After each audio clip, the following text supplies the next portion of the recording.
తెలియనటువంటి ఆరాధన. చూడు ఇక్కడ ఏముందో తెలియనటువంటి ఆరాధనలో.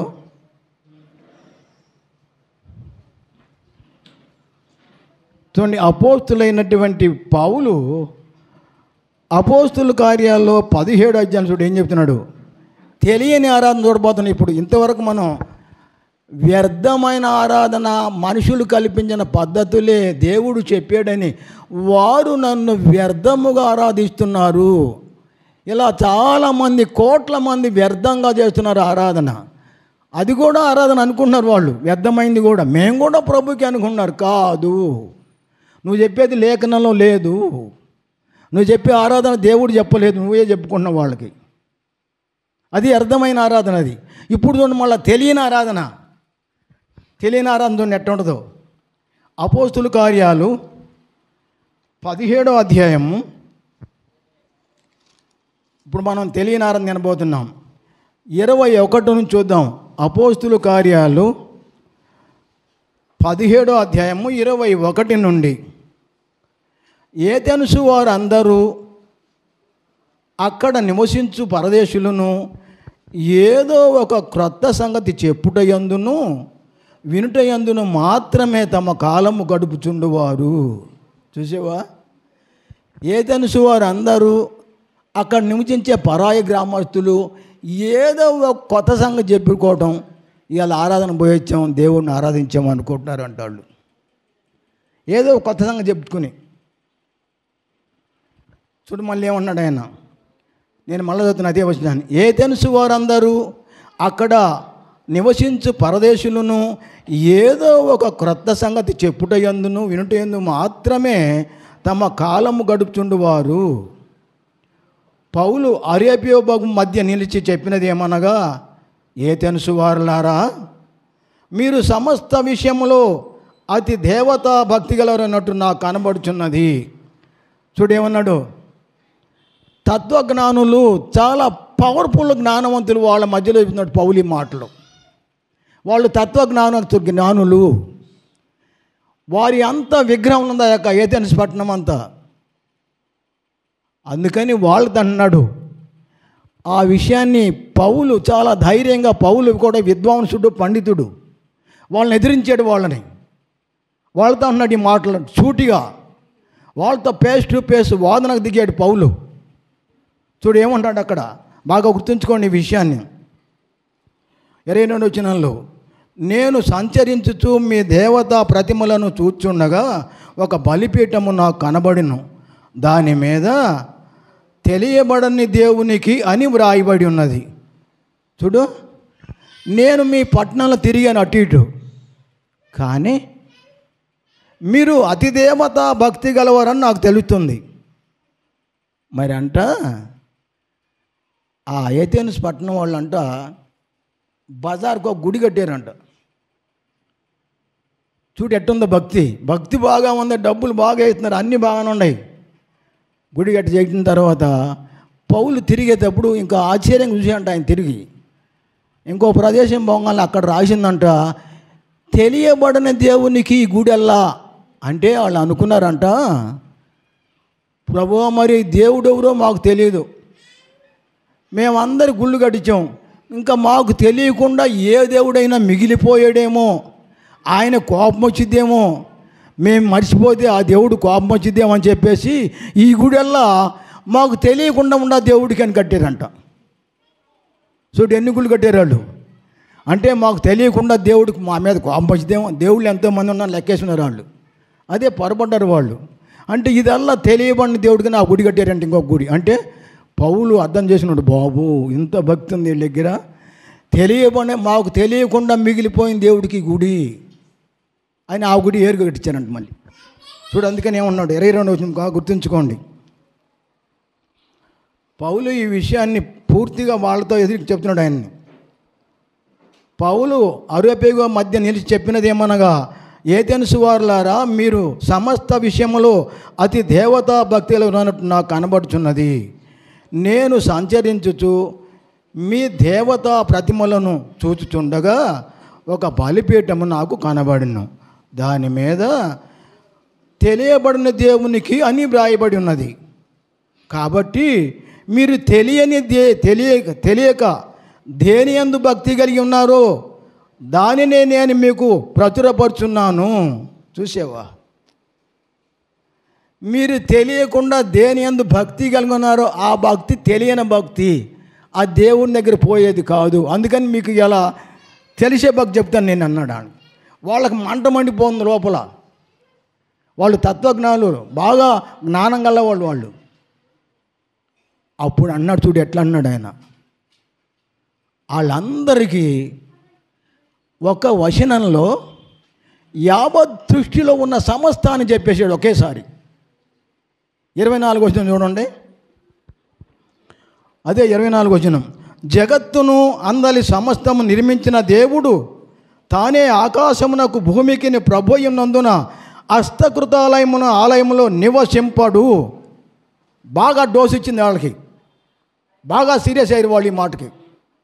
ఎన్నో గుళ్ళు ఉండి, ఒక బజార్ గుళ్ళు ఉండేవి. ఒకటే మాట చెప్పాడు, చూడేమన్నాడు, జగత్తును అందలి సమస్తమును, అంటే ఈ జగత్తును సృష్టి మొత్తం అందరి సమస్తం నిర్మించిన దేవుడే తానే ఆకాశమునకు భూమికి ప్రభువునందున ఆలయములో దేవుడు నివసింపడు. వాళ్ళ కోపం వచ్చిందో రాదా? మండిపడుతున్నారు వాళ్ళు ఈ మాటలు చెబుతుంటే. అయినా సరే పౌలు భయపడలేదు. నా ప్రాణమైనా సరే అని చెప్పేద్దాం అన్న ఉద్దేశం ఆయనకు ఉంది. జగత్తును గుర్తుంచుకోండి, ఈ మాటలో ఉన్న విషయాన్ని గుర్తుంచుకోండి. పండితులు లేక అనేక మంది శాస్త్రజ్ఞానులు గుర్తించాలి. జగత్తును అందలి సమస్తమును, ఎత్తైన పర్వతాలు ఉన్నాయి, సొరంగాలు ఉన్నాయి, పచ్చని తోటలు ఉన్నాయి, ఫలవృక్షాలు ఉన్నాయి, అనేకమని జగత్తును అందలి సమస్తం నిర్మించిన దేవుడు తానే ఆకాశమునకు భూమికి ప్రభువునందున హస్తకృతాలయం నివసింపడని చెప్పేశాడు. ఒక్క మాటలో సృష్టి మొత్తం చెప్పేశాడు. అంటే జగత్తును అందే సమస్తం, సొరంగాలు, మరి పర్వతాలు, ఎత్తైన కొండలు, ఇవన్నీ ఉన్నాయి ఈ లోకంలో. వీటంచి నిర్మించిన దేవుడు తానే ఆకాశానికి భూమి ప్రభువునందున హస్తకృతాలైన నివసింపుడు. ఈ మందిరంలో కూడా దేవుడు ఉండడు, మనమే దేవుని మందిరం. ఇంకా చూడు ఏమన్నాడు, అందరు తాగలేదు ఆయన. చూడు పౌలు ఏమన్నాడు, 25వ వచనం. ఆయన అందరికీ జీవమును ఊపిరిని సమస్తము దయచేవాడు గనక తనకు ఏదైనా కొదువు ఉన్నట్టు మనుషుల చేతులతో చేయబడువాడు. చూడండి, ఆయన అందరికీ, చూడండి, ఎప్పుడన్నా మీరు అర్థం చేసుకున్నారా? నువ్వు బతికుంటే కదా పెన్షన్ తీసుకునేది, నువ్వు బతికుంటే కదా పొలం పోయి పనిచేసేది. అందరికీ ఈ యొక్క జీవాన్ని, ఊపిరిని, అందరికీ జీవాన్ని, ఊపిరిని చాలామందికి తెలియదు. ఇది నేను నడుస్తుంది ఆయన మూలంగా, నేను బ్రతుకుతుంది ఆయన మూలంగా, నేను ఈ లోకంలో ఉంది ఆయన జీవ శ్వాస నాలో ఉంచబట్టే. నేను చాలామంది అర్థం చేసుకోలేరు. నా ఇష్టం నాది. అరే ఏ నిమిషం నువ్వు రమ్మంటే ఆ నిమిషం పోవాలి, నీదేముందేడా? ఆయన అందరికీ జీవాన్ని, ఊపిరిని, సమస్తాన్ని దయచేవాడు గనక తనకు ఏదైనా కొదవినట్టు మనుషుల చేతులతో చేయింపబడువాడు. దీనికి ఏమంటారు మనుషులు? అమ్మ నీకు చేతులు లేవా, కొట్టు, సపట్లు కొట్టు, కొట్టమంటారు లేదా? ఇక్కడేమన్నాడు, అందరికీ జీవాన్ని, ఊపిరిని, సమస్తాన్ని దయచేయ దేవుడు తానే ఆకాశమునకు భూమికి ప్రభువునందున హస్తకృతాలయములైన నివసింపడు. తనకు ఏదైనా కొదువైనట్టు మనుషులతో చేతులతో పూజ చేయించుకునేవాడు కాదు. ఇదిగో ఈ చేతులు పరలోకం పోతాయా? ఈ శరీరం పోద్దా? ఈ యొక్క మరి ఈ వీణలు, సోంపోనలు, ఈ తంబూరలు ఇవన్నీ పోతాయా? ఇవన్నీ ఏడే మట్టి అయిపోతాయి. ఈ శరీరం ఇది కూడా పోదు, కొత్త శరీరం వచ్చి అప్పుడు ఉంటామని మనం. అది ఆత్మ మాత్రం ఎప్పుడు అక్కడ ఉండదు. ఆత్మతో చేయాలి ఆరాధన. సత్యాదం చాలామంది పక్కన పడేసేది దాన్ని. చాలామంది ఇప్పుడు 100లో 75% అన్ని అబద్ధాల ఆరాధనలు అని చెప్పాడు దేవుడు. వినేవారు దీనికి లోబడాలి, లోబడిపోతే మనం చేసేది ఏమీ లేదు. అలాగని వారి మీద మనకేం దేశం లేదు. వాళ్ళని ఎలా ఇయ్యాలో రక్షణ, వాళ్ళని ఏం చేస్తాడో దేవుడు చేస్తాడని చూస్తే మనం అంతే. మనం అలాగే ఈ విషయం చెప్పాలి మనకి. ఒకవేళ వాళ్ళు లోబడితే సరే ఉంది, లోబడిపోతే వాళ్ళ ఇష్టం అది. ఇంకా చూడు ఏమన్నాడు ఆయన, గుర్తుంచుకోండి ఈ విషయాన్ని. 26వ వచనం చూడండి. మరియు యావత్ భూమి మీద కాపురం ఉండుటకు ఆయన ఒకని నుండి ప్రతి జాతి మనుషులను సృష్టించి, వారు ఒకవేళ దేవుని తడవలాడి కనుగొందురేమో అని తన్ను వెదకు నిమిత్తము నిర్ణయ కాలములను వారి నివాస స్థలముల యొక్క పొలిమర్లను ఏర్పరచెను. ఆయన మనలో ఎవనికిని దూరముగా ఉండువాడు కాడు. మన సంతానము ఆయన బ్రతుకుచున్నాము, చలించుచున్నాము, ఉనికి కలిగి ఉన్నాము. అటువలే ఆయన సంతానమని మీ కవీశ్వరులో కొందరు చెప్పుచున్నారు. చూడవా, మనం ఆయనను బ్రతుకుచున్నాం. చూడు, నేను ఇంటికా నుంచి రాగలిగానంటే ఆయన ఊపిరి నాలో ఉండబట్టి. అవునా? మనం ఆయన బ్రతుకుచున్నాము, చలించున్నాం, కదులుతున్నాము, నడుస్తున్నాం. అదే నోటి మాట లేదు, ఆహారం కూడా పోవట్లేదు అంటారు. చూడు, మనం ఆయన బ్రతుకుచున్నాము, చలించుచున్నాము, ఉనికి కలిగి ఉన్నాము. ఆయన జీవాన్ని ఊపిరించేది. ఆయన బ్రతుకుచున్నాము, చలించి ఉనికి కలుగుతున్నాము. మనం ఆయన సంతానమని మీ కవీశ్వరులో కొందరు చెప్పారు అని పౌలు చెప్పాడు. ఒకరి నుండే ఒక సంతానం అంటే నోవా కుటుంబం నుంచి వచ్చామని ఇక్కడ ఆ విషయం కూడా చెప్పాడు. ఇలా ఉండకూడదని చెప్పాడు ఆయన. ఇక నేను మళ్ళా వాక్యాన్ని త్వరగా ఆఫ్ చేయబోతున్నాను. రెండో అంశం కూడా అవుట్లైన్ చెప్పి ఆపేద్దాను. చూడండి, రెండోది తెలియని ఆరాధన కూడా చూద్దాం. ఇంకా రోమిలికి రాసిన పత్రిక 10వ అధ్యాయము, అపోస్తులైన పౌలు రోమిలికి రాసిన పత్రిక 10వ అధ్యాయము మొదటి నుంచి చూడండి. అపోస్తులైన పౌలు రోమిలికి రాసిన పత్రిక 10వ అధ్యాయము మొదటి నుంచి. సహోదరులారా, ఇశ్రాయేలీలు రక్షణ పొందవలనని నా హృదయవలాశయు వారి విషయమై నేను దేవునికి చేయు ప్రార్థన అయి ఉన్నది. సహోదరులారా, చూడు, పౌలు అన్నాడు తన సొంత జనంతో, ఇశ్రాయేలీయులందరూ రక్షింపడాలని, వాళ్ళు రక్షణ పొందాలని నేను వారి విషయమై చేయు ప్రార్థన చేస్తున్నాను అన్నాడు ఆయన. అంటే తన స్వజాతీయులు అందరూ కూడా రక్షింపడాలని. చూడు ఇంకేమన్నాడు, 2వ వచనం. వారు దేవుని యందు ఆసక్తి గలవారు అని వారిని గురించి సాక్ష్యం ఇచ్చుచున్నాను. వారు ఇశ్రాయేలు దేవుని యందు భక్తి గలవారు అని నేను సాక్ష్యం ఇస్తున్నాను. కానీ వారి భక్తి జ్ఞానానుసారమైంది కాదు. వాళ్ళు భక్తులే అని నేను సాక్ష్యం ఇస్తున్నా, కానీ వారి భక్తి జ్ఞానానుసారమైంది కాదు. నీ ఇష్టం వచ్చిన భక్తి అది.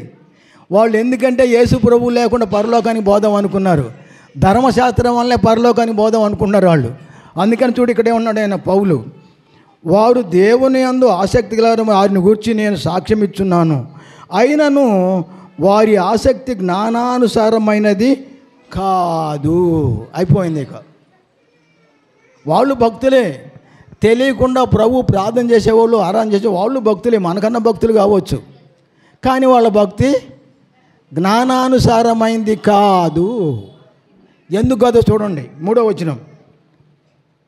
ఏలయనగా, ఎందుకు కాదు చెప్తున్నాడు చూడండి. ఏలయనగా వారు దేవుని నీతిని ఎరుగక తమ స్వనీతిని స్థాపింపబోనుకొనుచు దేవుని నీతికి లోబడలేదు. చూసావా? విశ్వసించు ప్రతివానికి నీతి కలుగొట్టుకై క్రీస్తు ధర్మశాస్త్రమునకు సమాప్తి అయి ఉన్నాడు. చూసావా ఏమన్నాడు? ఏలయనగా వాళ్ళు దేవుని నీతిని ఎరుగక తమ స్వనీతిని స్థాపింపబూనుకొనుచు దేవుని నీతికి లోబడలేదు. కనుక వారి భక్తి జ్ఞానానుసారమైంది కాదు, తెలియనటువంటి భక్తి మీదని చెప్పాడు ఆ విగ్రహారాధకులకు పౌలు. ఇంకా చూడండి మళ్ళా, అదే మరి అపోస్తుల కార్యాలు వాళ్ళతో చెప్తున్నట్టు ఈ మాటలు. అపోస్తుల కార్యాలు 13వ అధ్యాయం 38, 39, 38, 39 చూడండి. అపోస్తుల కార్యాలు 13వ అధ్యాయము 38, 39 రెండు వచనాలు చూద్దాం. అపోస్తుల కార్యాలు 13 అధ్యాయం 38, 39. కాబట్టి సహోదరులారా, మీరు ఈయన ద్వారానే పాప క్షమాపణ ప్రచమదన్యు. కాబట్టి సహోదరులారా, మీరు ఈయన ద్వారానే పాప క్షమాపణ ప్రచురమదన్యు. మీరు మోసే ధర్మశాస్త్రం వలన ఏ విషయములలో నీతిమంతులుగా తీర్చబడలేకపోతిరో ఆ విషయములన్నిటిలో విశ్వసించు ప్రతివాడును ఈయన వల్లనే నీతిమంతుడిగా తీర్చబడని మీకు తెలియగాక.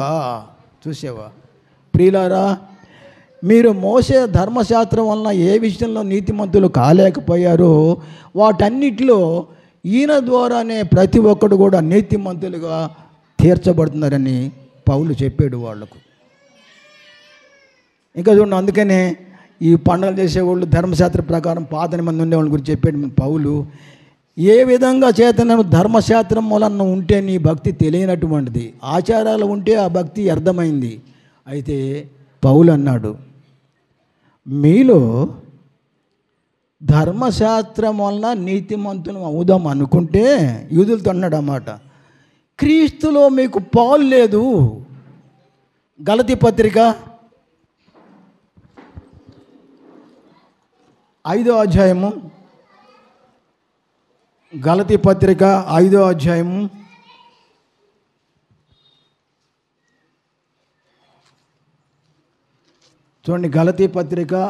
అధ్యాయము 4వ వచనం చూద్దాం.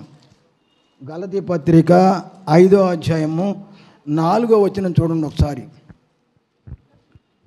చూడు పౌలు ఏమంటున్నాడు, మీలో ధర్మశాస్త్రం వలన నీతిమంతులని తీర్చబడు వారెవరో వారు క్రీస్తులో నుండి బొత్తిగా వేరు చేయబడి ఉన్నారు, కృపలో నుండి తొలగిపోయి ఉన్నారు. చూసావా, మీలో ధర్మశాస్త్రం వలన నీతిమంతులు అవుదాం అనుకున్న వారు ఎవరు, వాళ్ళు క్రీస్తులో నుండి బొత్తిగా వేరు చేయబడ్డారు. ఆ పైగా ఆ ఉచితంగా ఇచ్చే కృపలో నుండి తొలగిపోయారు. లేదు వాళ్ళకి రక్షణ. ఇంకో విషయం గుర్తుంచుకోండి, ఇక నేను ఇక్కడ వాక్యాన్ని ఆబ్జెక్ట్ రెండు అంటే ఈరోజు మనం తెలుసుకున్న విషయాలు, ఒకటి వ్యర్థమైన ఆరాధన, రెండు తెలియని ఆరాధన. ఈ వ్యర్థమైన ఆరాధన తెలియని ఆరాధన మనం తెలుసుకున్నాం కదా. రేపు ప్రభు చిత్తం అయితే బాగా పూర్తిగా స్వేచ్ఛారాధనలో నాట్యాలు చేయటం, తంబురులు వాయించటం, టపా అదే అన్ని మోగించటం, ఈ స్వేచ్ఛారాధన చూద్దాం. ఆ తర్వాత సత్యారాధన చూద్దాం. ఇప్పుడు వీటికన్నా ముందు ఒక 2 మాటలు చెప్పి నేను ముగిస్తాను. నీకు టైం కరెక్ట్గా 8:30 అయింది. ఒక 2 మాటలు ఆపేస్తాను. ఇప్పుడు చూడండి, యేసు ప్రభు అన్న మాట ఎంతమంది తెలిసిందో ఆ విషయం మీకు తెలుసుకోవాలి. మేము మత్తయి సువార్త 11వ అధ్యాయము చూడండి. మత్తయి సువార్త 11వ అధ్యాయము. ఇలా తీవ్రమైన వర్షం చెప్పాడు దేవుడు. ఎలా చేస్తాడు మరి, పేపర్లో రాశాడు తీవ్రమైన వర్షం ఉందని. ఇలా మత్తయి సువార్త 11వ అధ్యాయము చూడండి, 28 కాడ నుంచి చూద్దాం. మత్తయి సువార్త 11వ అధ్యాయము 28 కాడ నుంచి చూడండి. ఆయన యేసుప్రభు ఏమన్నాడు, ప్రయాసపడి భారము మోసుకుంటున్న సమస్త జనులారా నా యొద్దకు రండి, నేను మీకు విశ్రాంతి కలుగజేతును. నేను సాత్వికుడను, దీన మనసు గలవాడును గనుక మీరు నా కాడి ఎత్తుకొని నా యొద్ద నేర్చుకొనుడి, అప్పుడు మీ ప్రాణములకు విశ్రాంతి దొరుకును. ఏమన్నాడు, యేసు ప్రభు కాడు ఎత్తుకుంటున్నావు, నువ్వు ఎత్తుకోవట్లేదు. చూడు ఏమన్నాడు ఆయన, చాలా భారం తెప్పిస్తున్నాడు యేసు ప్రభు వారు. ప్రయాసపడి భారము సమస్త జనులారా నా యొద్దకు రండి, నేను మీకు విశ్రాంతి కలుగజేతును. నేను సాత్వికుడును, దీన మనసు గలవాడును గనుక మీ మీద నా కాడి ఎత్తుకుని నా యొద్ద నేర్చుకొనుడి, అప్పుడు మీ ప్రాణములకు విశ్రాంతి దొరుకును. ఏలయనగా నా కాడి సులువుగాను నా భారము తేలిగ్గాను ఉన్నవి. చూసావా? ఏం చెప్పండి ఇదే? దీనికి అర్థం చెప్పండి. ప్రయాసపడి భారము సమస్త జనం మీద రమ్మన్నాడు ఆయన. సమస్తం యూదుల్ని అనిజల్ని మొత్తాన్ని రమ్మన్నాడు. నేను సాత్వికుణ్ణి, దీన మనసు గలవాణ్ణి, మీరు నా యొద్ద నేర్చుకోండి, అప్పుడు మీకు విశ్రాంతి దొరికిద్ది. నా కాడి సులువు, చాలా తేలిక. ఏం చెప్పండి ఇది? ఏంది? ఏంది ఈ మాట? లక్షల మంది చెప్తారు ఈ మాట. సూటిగా దీనికి అర్థమైంది. కమాన్, మీ నుంచి సమాధానం కావాలి, చెప్పండి. ఏందో వాక్యము చాలా తీవ్రమైన మైండ్తో చదవాలి, దాన్ని చాలా తీవ్రంగా ఆలోచించాలి. నీ కుటుంబం విషయం, నీ విషయం కాదు, వాక్య విషయం ఆలోచించాలి. సహోదరులకు మంచి వాక్యాహారం అందించగలగాలి బోధకుడు. అప్పుడు పటిష్టమైనటువంటి సహోదరులుగా వాళ్ళు అనేక విషయాల విజయాన్ని సాధిస్తారు వాళ్ళు కూడా.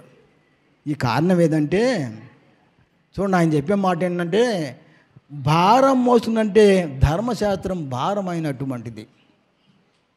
అందుకని నా కాడి సులువు, నా యొక్క ఇది నేర్చుకోండి, అది చాలా సులువుగా తేలిక ఉంటుంది. ఎందుకన్నా అంటే నా కాడి సులువు, చాలా తేలిక. అది విషయం ఏంటంటే, దీనికి సూటిగా అర్థం చూడండి.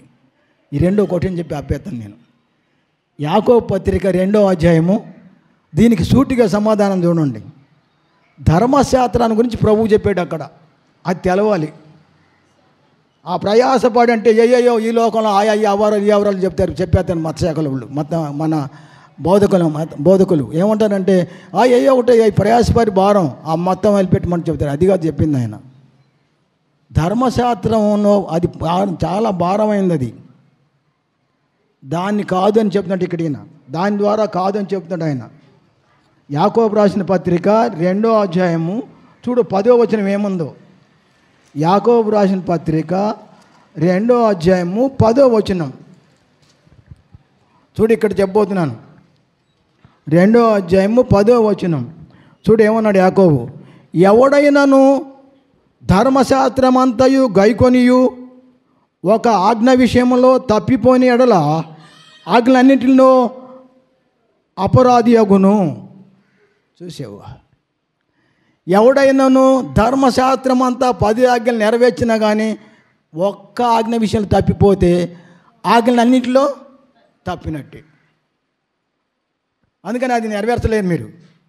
అందుకని నా కాడు సులువు, నా కాడు తేలిక, నా దగ్గర నేర్చుకోండి మీరు. ఎలాగనగా ధర్మశాస్త్రం అంతా నెరవేర్చినప్పుడు కూడా ఒక్క ఆజ్ఞ విషయంలో తప్పిపోతే ఆజ్ఞల విషయం మొత్తంలో తప్పిపోయినట్టేను. అందుకే ఈనాడు తెలియకే లోకంలో ఇక్కడ ఉన్నాయి స్వేచ్ఛ ఆరాధనలో ఏంది వాయిద్యాలు ఉన్నాయి, నాట్యం ఉంది, తంబూరు ఉంది, నాట్యం చేయటం, ధ్యానం చేయటం అన్నీ ఉంటాయి దీంట్లో. దీన్ని తీసుకొచ్చి ఏడ పెడుతున్నారు. ఏడ మేము కూడా ఆరాధన దేనికే కదయ్యా. అయితే చెప్పింది ఎవరికి? అది నీకా? నీకు కాదు. అది ధర్మశాస్త్రం ఉంటే పరలోకి మనం వెళ్ళాం. దాన్ని నెరవేర్చేది క్రీస్తు ఒక్కడే. అందుకని వచ్చే వారం ఇవాళ మనం దేవుని దయ వలన వ్యర్థమైన ఆరాధన గురించి తెలుసుకున్నాం, తెలియని ఆరాధన గురించి తెలుసుకున్నాం. వచ్చే వారం మనం బ్రతికుంటే భూమి మీద ఉంటే కొర్లూరులో మీటింగులు అయిపోయినాక అప్పుడు మనం కలుసుకునేది. ఇది స్వేచ్ఛ ఆరాధన, సత్యారాధన 2 తెలుసుకుందాం. దయగల దేవుడు ఈ చల్లని సమయంలో మబ్బు పట్టి చల్లటి గాలి తోలుతుంది. యాసకాలం లేదు, ప్రశాంతంగా ఉంది. తీవ్రమైన వానం చెప్పాడు, అది తర్వాత సంగతి. కనుక దేవుడి మంచి వాక్యం మనకు ఇచ్చాడు.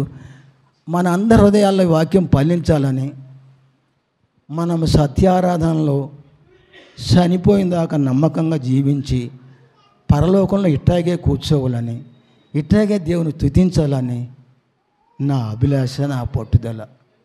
ఎవరైనా ఇక యూట్యూబ్లో వాక్యం చూస్తున్న వారు కూడా తెలియనటువంటి వాళ్ళు ఉంటే వాళ్ళు కూడా చూసి రక్షింపడాలని నా ప్రార్థన. చాలామంది దీనికి దూరం అవుతున్నారు. 75% 100కు నరకానికి వెళ్ళిపోయేటటువంటి ఆరాధనలో ఉన్నారు. అది దేవుడు చేయలేదు ఒకటి. కనుక దయగల దేవుడి యొక్క వాక్యం మనకు వినిపించినందుకు తన కుమారుడైన యేసుక్రీస్తు ద్వారా మనందరి పక్షముగా ఆయనకు కృతజ్ఞతాస్తుతులు స్తోత్రములు చెల్లిస్తూ ఉన్నాం. మీ అందరికీ వందనాన్ని తెలియపరుస్తున్నాను. మీరు నా కోసం ప్రార్థన చేయండి, నేను మీకోసం ప్రార్థన చేస్తాను. మర్చిపోవద్దు ఈ విషయాన్ని.